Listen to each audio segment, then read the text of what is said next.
بسم اللہ الرحمن الرحیم وما فیہ علمیۃ مؤثرۃ، اور وہ اسباب جس کے اندر علمیت مؤثر ہے، اذا نکر صرف، جب اس کو نکیرہ بنا دیا جائے تو وہ منصرف ہو جائے گا۔ علمیت مؤثر کہاں ہوتی ہے؟ علمیت مؤثر ہوتی ہے تانیث بالتاء میں، تانیث معنوی میں، اور اسی طریقے سے عجمہ، ترکیب، وزن فعل، ان اسباب کے اندر علمیت مؤثر ہے، یعنی علمیت کا اثر ہے۔ بعض اسباب وہ ہیں جہاں علمیت مؤثر نہیں ہوتی ہے، جیسے تانیث کے دو الف، الف مقصورہ اور الف ممدودہ، اسی طریقے سے جمع منتہی الجموع، جیسے مساجد، مصابیح۔ اگر کسی کا نام الف مقصورہ کے ذریعے سے رکھ دیا جائے، جیسے حبلہ کسی کا نام رکھ دیا، تو یہ حبلہ علم بھی ہے اور اس کے اندر تانیث بھی ہے۔ سمجھ میں آئی بات؟ اور الف مقصورہ جو ہے یہ اکیلے دو سبب کے قائم مقام ہے۔ حبلہ کے اندر جو الف مقصورہ ہے یہ تنہا دو سبب کے قائم مقام ہے، تو اس کا مطلب یہ ہوا کہ علمیت کا یہاں کوئی اثر نہیں ہے، یعنی علمیت کی وجہ سے حبلہ غیر منصرف نہیں ہے۔ حبلہ غیر منصرف کس کی وجہ سے ہے؟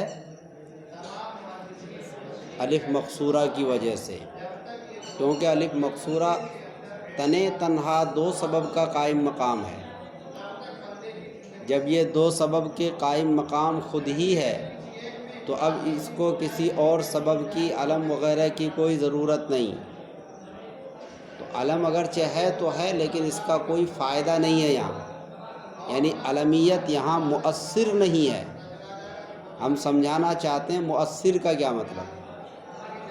مؤثر کا مطلب یہ ہے کہ علمیت کا وہاں کچھ نہ کچھ دخل ہو۔ جیسے مثال کے طور پر تانیث بالتاء میں طلحہ، طلحہ غیر منصرف کیوں ہے؟ تانیث لفظی اور علم کی وجہ سے، تو علم کی وجہ سے بھی غیر منصرف ہے، علم کا یہاں اثر ہوا۔ سمجھ میں آئی بات؟ لیکن حبلہ کے اندر اگر حبلہ کسی کا نام رکھ دیا جائے تو علم کی وجہ سے کوئی اثر نہیں پڑے گا، نہ جانے سے اثر پڑے گا نہ آنے سے اثر پڑے گا، اس لیے کہ حبلہ تنہا دو سبب کے قائم مقام ہے۔ تو مؤثرۃن کا یہ مطلب ہے، علمیت وہاں مؤثر ہو، لہذا مؤثر کہہ کر اس کو نکال دیا جہاں علمیت مؤثر نہ ہو۔ علمیت مؤثر کہاں نہیں ہوتی ہے؟ تین جگہوں میں نے بتا دیا، تانیث کے دو الف میں، یعنی الف مقصورہ اور الف ممدودہ میں، اسی طریقے سے جمع منتہی الجموع میں، کیونکہ ان کے اندر پہلے سے دو سبب ہے، لہذا علمیت کا یہاں کوئی اثر نہیں ہوگا۔ تو مؤثر کہہ کر کے غیر مؤثر کو نکالا، کس کو نکالا؟ غیر مؤثر، جہاں علمیت مؤثر نہ ہو۔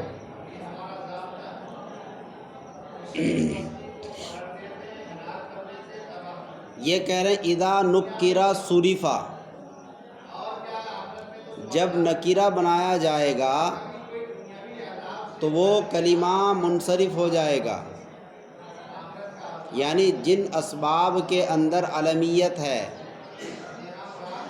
جہاں جہاں علمیت ہے، اگر وہاں سے علمیت کو ختم کر لیا جائے، کیونکہ علم کا مطلب ہے معرفہ ہونا،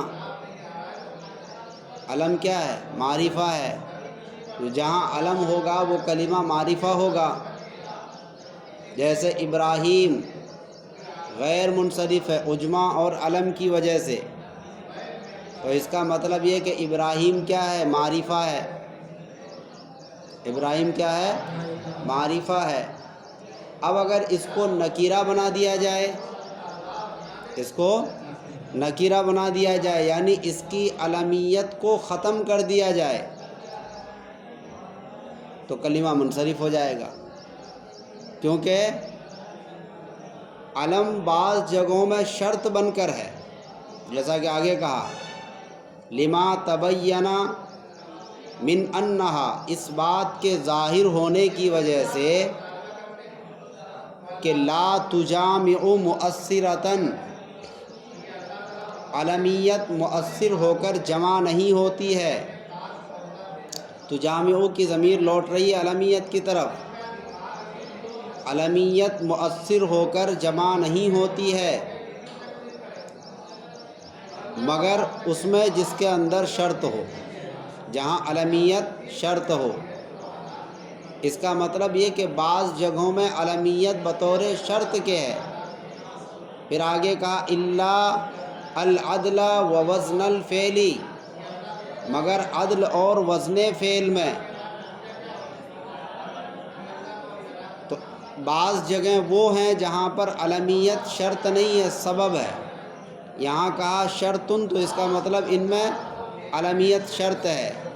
تو شرط کہاں کہاں میں نے بتا دیا، تانیث بالتا میں علمیت شرط ہے، تانیث معنوی میں علمیت شرط ہے، جہاں جہاں کہا گیا فشرتہ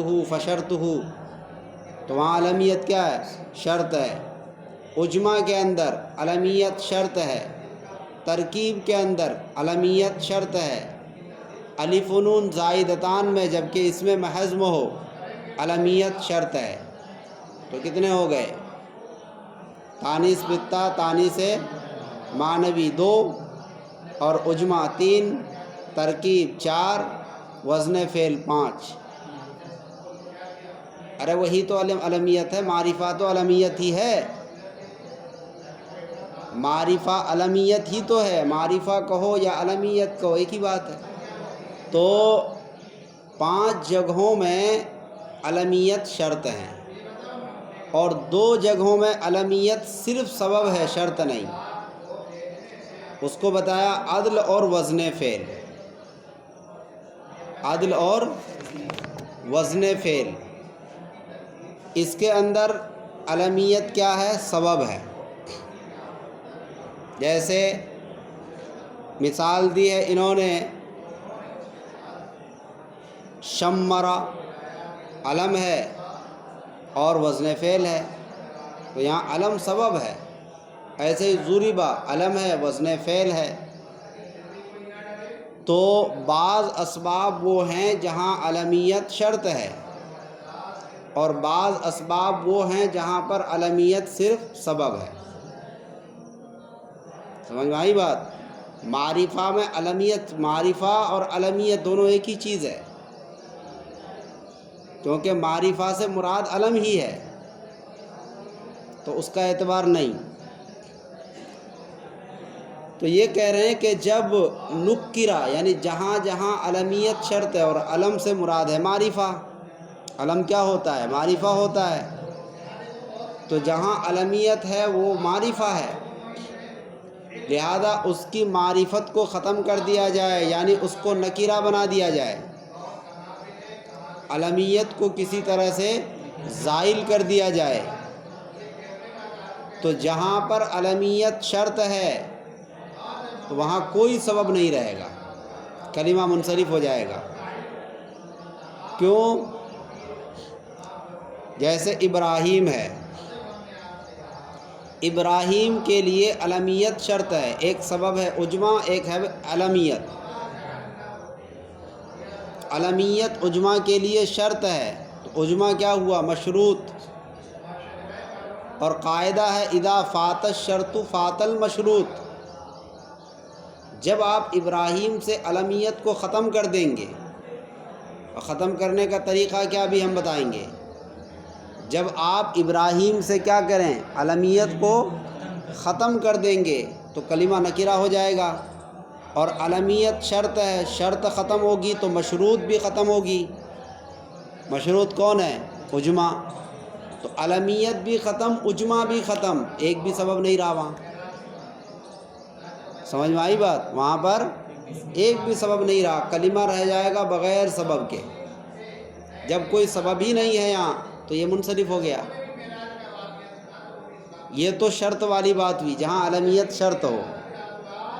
بعض اسباب وہ ہیں جہاں علمیت سبب ہے، جیسے عدل کے اندر عمر، عدل میں مثال ہے عمر۔ عمر کیوں غیر منصرف ہے؟ عدل اور علم کی وجہ سے۔ آئی بات سمجھ میں؟ تو یہاں علم جو ہے سبب ہے، اور ایک سبب کیا ہے؟ عدل۔ اگر آپ یہاں سے علم کو ختم کر دیں تو ایک سبب باقی رہے گا، اور وہ کون ہے؟ عدل۔ اور ایک سبب سے کلمہ غیر منصرف نہیں ہوتا، لہذا یہ بھی کیا ہو جائے گا؟ منصرف۔ اس لیے کہا اذا نکرہ صرفہ، جب آپ اس کو نکرہ بنا دیں، کیونکہ علم معرفہ ہے تو علمیت کو ختم کر دیں گے تو وہ نکرہ بن جائے گا، تو وہ منصرف پڑھا جائے گا۔ بات سمجھ میں آ گئی؟ اب یہ سمجھو کہ نکرہ کیسے بنایا جاتا ہے۔ نکرہ بنانے کے دو طریقے ہیں۔ پہلا طریقہ ہے کہ علم بول کر وصف مشہور مراد لیا جائے۔ کیا پہلا طریقہ؟ علم بول کر وصف مشہور مراد لیا جائے، علم مراد نہ لیا جائے۔ اس کی مثال ہے لِكُلِّ فِرْعَوْنٍ موسیٰ، ہر فرعون کے لیے موسیٰ ہے۔ دیکھو فرعون بھی علم ہے اور موسیٰ بھی کیا ہے؟ علم ہے، لیکن علم بول کر ہم نے علم مراد نہیں لیا، وصف مشہور مراد لیا۔ فرعون کا وصف مشہور کیا تھا؟ باطل ہونا۔ فرعون حق پر نہیں تھا، باطل تھا۔ اور موسیٰ علیہ السلام کا وصف مشہور کیا ہے؟ حق پر ہونا۔ تو ہم نے ان کو لے لیا محق کے معنی میں، موسیٰ کو لے لیا محق کے معنی میں، اور فرعون کو لے لیا مبطل کے معنی میں۔ یہ وصفی معنی ہے۔ اب محاورے کا مطلب ہوا، یہ محاورہ ہے، اب محاورے کا مطلب ہوا لِكُلِّ مُبْطِلٍ مُحِقٌ، ہر باطل پرست کے لیے حق پرست ہے۔ تو دیکھو یہاں علمیت کو ہم نے ختم کر دیا، موسیٰ سے موسیٰ مراد نہیں ہے، بلکہ موسیٰ سے مراد ہر محق ہے، ہر وہ شخص جو حق پر ہو، کیونکہ یہ محاورہ ہے۔ محاورہ کسی ایک کے ساتھ خاص نہیں ہوتا، محاورہ عام ہوتا ہے، تو محاورے کا اطلاق سب پر ہوگا۔ لہذا اگر آپ موسیٰ سے موسیٰ ہی مراد لیں گے تو محاورہ تو خاص ہو گیا، کوئی دوسرا آدمی پھر اس سے بیان نہیں کر سکتا، اس کو اپنے معنی میں نہیں لے سکتا۔ اس لیے ایسا عام معنی لو کہ سب کے لیے ہو جائے۔ تو اسی لیے ہم نے فرعون سے کیا مراد لے لیا؟ مبطل۔ اب جہاں کہیں بھی دو آدمیوں کا ٹکراؤ ہو، ایک حق پر ہو ایک ناحق پر ہو، تو اس کے لیے یہ محاورہ بولا جائے گا لِكُلِّ فِرْعَوْنٍ موسیٰ۔ تو یہاں فرعون سے مراد فرعون نہیں ہوگا بلکہ مبطل، اور موسیٰ سے مراد موسیٰ نہیں ہوں گے بلکہ محق، حق پرست۔ تو دیکھو یہاں علم بولا گیا، لیکن علم بول کر علم مراد نہیں لیا ہے، بلکہ علم بول کر وصف مشہور مراد لیا۔ کیا؟ جو ان کا وصف مشہور ہے، فرعون کا وصف مشہور ہے باطل ہونا، اور موسیٰ علیہ السلام کا وصف مشہور ہے حق پر ہونا۔ تو جہاں کہیں بھی علم ہو، اگر آپ علم بول کر علم مراد نہ لیں بلکہ وصف مشہور مراد لیں تو علمیت زائل ہو گئی، علمیت کیا ہو گئی؟ زائل ہو گئی۔ لہذا فرعون علم ہے، لہذا اس سے علمیت زائل ہو گئی، کیونکہ ہم نے علم مراد نہیں لیا ہے، فرعون کی ذات ہم مراد نہیں لے رہے ہیں، فرعون سے مراد ہم لے رہے ہیں باطل پرست۔ آئی بات سمجھ میں؟ دوسری صورت یہ ہے کہ علم بول کر جماعت میں سے کسی ایک فرد کو لا علی التعیین مراد لیا جائے۔ جماعت، ایک جماعت ہے، مثلا زید نام کی ایک جماعت ہے، اس میں بہت سارے زید ہیں، سمجھ میں آئی بات؟ اب آپ کسی زید کو اشارے سے متعین نہ کریں بلکہ آپ کہیں کہ زید آؤ، آپ نے مطلق بولا، کسی کو آپ نے متعین نہیں کیا، تو یہ ہو گیا نکیرہ بنانا، سمجھ میں آئی بات؟ کیونکہ آپ نے کسی ایک کو متعین نہیں کیا ہے، 10 کے 10 زید ہیں تو آپ نے کسی ایک کو متعین ہی نہیں کیا، لہذا معرفہ نہیں ہوا۔ معرفہ کا مطلب تو متعین ہونا چاہیے، معرفہ کیا ہوتا ہے؟ متعین ہوتا ہے، اور نکرہ غیر متعین ہوتا ہے۔ تو آپ جماعت میں سے لا علی التعیین کسی ایک فرد کو بلائیں تو اس سے علمیت زائل ہو جائے گی، سمجھ میں آئی بات؟ دوسرا طریقہ کیا ہے کہ علم بول کر جماعت میں سے لا علی التعیین کسی ایک فرد کو مراد لیں، تعیین نہ کریں، یہ دوسرا طریقہ ہے۔ تو اب جہاں جہاں علمیت شرط ہے یا سبب ہے، اگر آپ ان دو طریقوں کے ذریعے سے علمیت کو ختم کر دیں، جیسے ابراہیم میں علمیت شرط ہے، بعلا بک کے اندر علمیت شرط ہے، آپ علم بول کر علم مراد نہ لیں بلکہ اس کو آپ نکیرہ بنا دیں ان دو طریقوں سے، یعنی علم بول کر یا تو وصف مشہور مراد لیں یا پھر علم بول کر لا علی التعیین کسی کو مراد لیں۔ جیسے آپ نے کہا جاء احمد رأیت بأحمد آخر، تو دیکھو دوسرا والا جو احمد ہے وہ نکیرہ ہے کیونکہ اس کی صفت آ گئی آخر، جب آخر اس کی صفت آ گئی تو وہ نکیرہ بن گیا، بات سمجھ میں آئی؟ تو ہم نے کسی ایک کو متعین نہیں کیا، اس لیے کیا بن گیا؟ نکیرہ۔ تو اب جہاں جہاں علمیت شرط ہے، جیسے تانیث بالتاء میں طلحہ، تانیث معنوی میں زینب، اور اسی طریقے سے عجمہ کے اندر ابراہیم، سمجھ میں آئی بات؟ اسی طریقے سے ترکیب کے اندر بعلا بک، معدی کرب، آئی بات سمجھ میں؟ اور اسی طریقے سے الف و نون زائدتان کے اندر عمران، ان سے اگر آپ علمیت کو ختم کر دیں گے،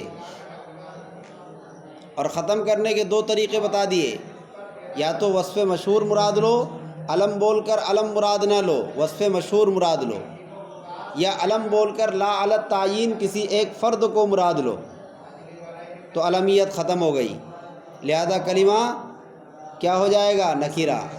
جب نکیرہ ہو گیا تو یہ کیا ہوا؟ منصرف ہو گیا، اس لیے کہ یہاں پر کوئی سبب نہیں رہا، یہاں پر کوئی سبب نہیں رہا، اسی لیے آگے انہوں نے کہا فَإِذَا نُكِّرَ، پھر جب نکیرہ بنا دیا جائے گا، بقیہ بلا سبب، تو بغیر سبب کے باقی رہے گا، اسی کی طرف اشارہ کیا ہے، کیونکہ جب شرط فوت ہو جاتی ہے تو مشروط بھی فوت ہو جاتی ہے۔ میں نے مثال سے سمجھا دیا، ابراہیم کے لیے علمیت شرط ہے اور ابراہیم کے اندر دوسرا سبب ہے عجمہ، تو عجمہ کے لیے شرط کیا ہے؟ علمیت، عجمہ کیا ہوا؟ مشروط۔ جب شرط ختم یعنی علمیت ختم تو مشروط یعنی عجمہ بھی ختم، تو اب کوئی سبب نہیں رہا یہاں۔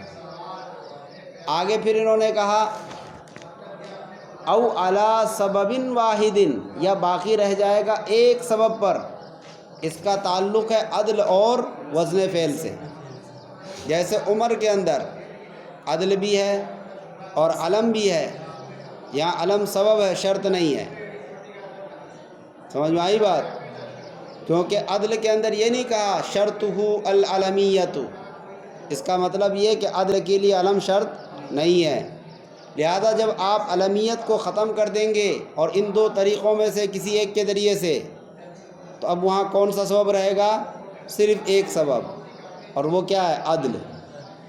یا وزن فعل کے اندر جیسے ضریبہ کسی کا نام ہو، اس نام کو آپ ختم کر دیں تو صرف ایک سبب رہے گا، کیا؟ وزن فعل۔ ایک سبب کی وجہ سے کلمہ غیر منصرف نہیں ہوتا ہے، لہذا اس کا منصرف ہونا ہو جائے گا، یعنی یہ منصرف ہو جائے گا۔ یہ بات ہو گئی۔ اس کے بعد یہاں ایک اعتراض ہے، عبارت تھوڑی پیچیدہ ہے۔ لا تجامع مؤثرۃ الا ما ہی شرط فیہ الا العدل ووزن الفعل۔ یہاں دیکھو دو الا ہے، ایک الا ماہیہ سے پہلے اور ایک الا عدل سے پہلے۔ اس کا مطلب یہ ہے کہ یہاں پر مستثنی منہ ایک ہے اور مستثنی دو ہیں۔ سمجھ میں آئی بات؟ استثناء دو ہیں، مستثنی منہ ایک ہی ہے، اور دونوں مستثنی کے درمیان واو بھی نہیں ہے۔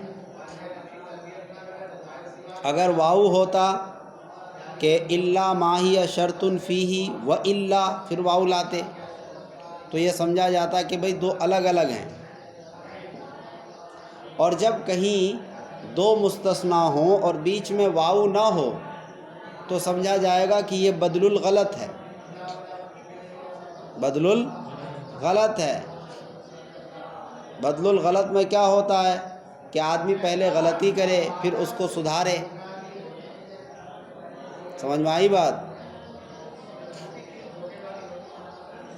جیسے کوئی کہے مررت بزید، پھر اس نے سوچا کہ غلطی ہو گئی تو آگے کہا بھی حمار، میں زید کے پاس سے نہیں گزرا بلکہ گدھے کے پاس سے گزرا۔ تو جو زید کہا وہ کلام لغو ہے، گویا کہ اصل عبارت ہے مررت بحمار۔ ایسے یہاں پر ہے، تو جب دو یہاں مستثنی ہیں تو پہلا والا لغو ہوگا، الا ما ہی شرط فیہ، یہ کیا ہو جائے گا؟ بدل الغلط کی وجہ سے لغو ہوگا۔ تو اب اصل عبارت ہو جائے گی لا تجامع مؤثرۃ الا العدل ووزن الفعل۔ گویا کہ مصنف یہ کہنا چاہتے ہیں کہ علمیت مؤثر ہو کر جمع نہیں ہوتی ہے۔ جمع کا مطلب چونکہ دو اسباب ہوتے ہیں تو دونوں اکٹھے ہوتے ہیں نا، اسی لیے مصنف نے تجامع کا لفظ استعمال کیا کہ علمیت مؤثر ہو کر جمع نہیں ہوتی ہے مگر عدل میں اور وزن فعل میں۔ حالانکہ مصنف کا مقصد یہ نہیں ہے، مصنف کا مقصد یہ بتلانا ہے کہ بعض اسباب وہ ہیں جہاں علمیت شرط ہے اور بعض اسباب وہ ہیں جہاں علمیت سبب ہے۔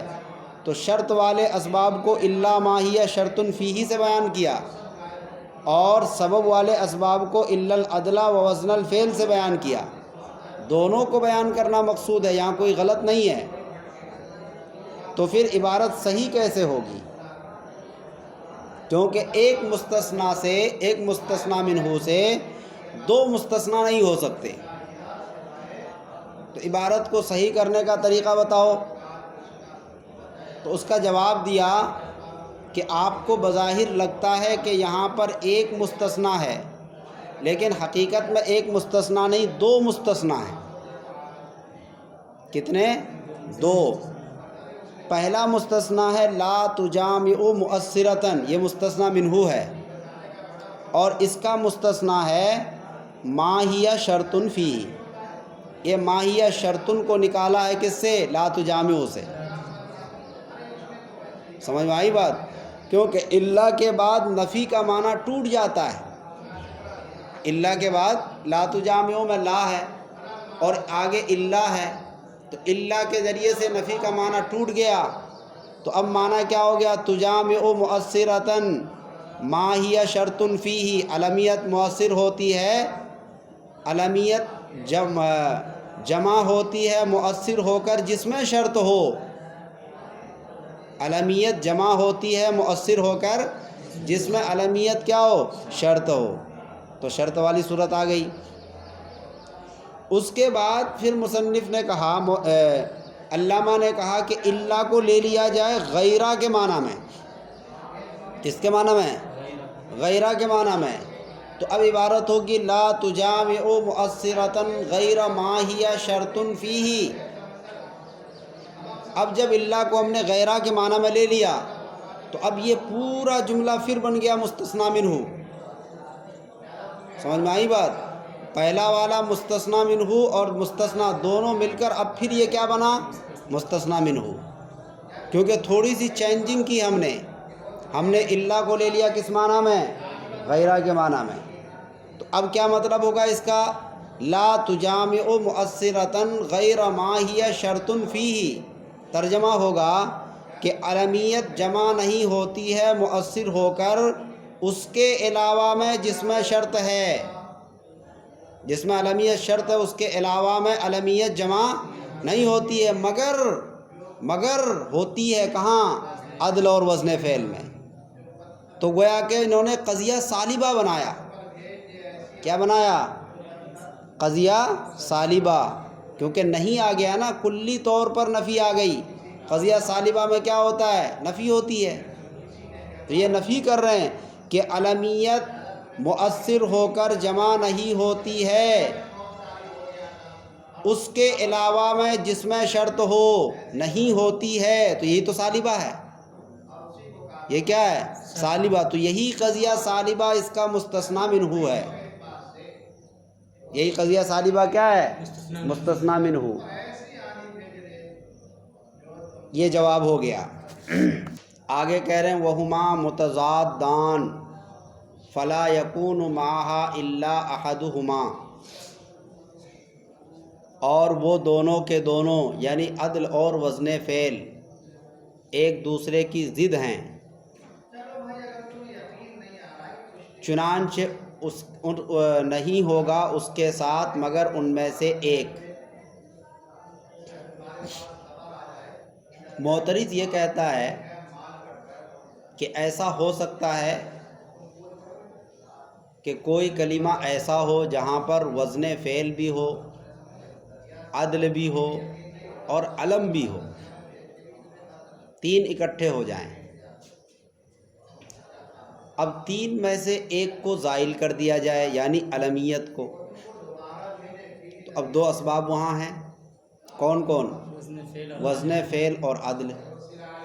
لہذا دو اسباب کی وجہ سے کلمہ کو غیر منصرف پڑھنا چاہیے۔ سمجھ میں آئی بات؟ تو آپ کا یہ کہنا کہ علمیت کے زائل کے بعد کلمہ غیر منصرف نہیں ہوگا، یہ غلط ہے۔ دیکھو یہاں پر دو اسباب ہیں اور کلمہ غیر منصرف پڑھا جاتا ہے۔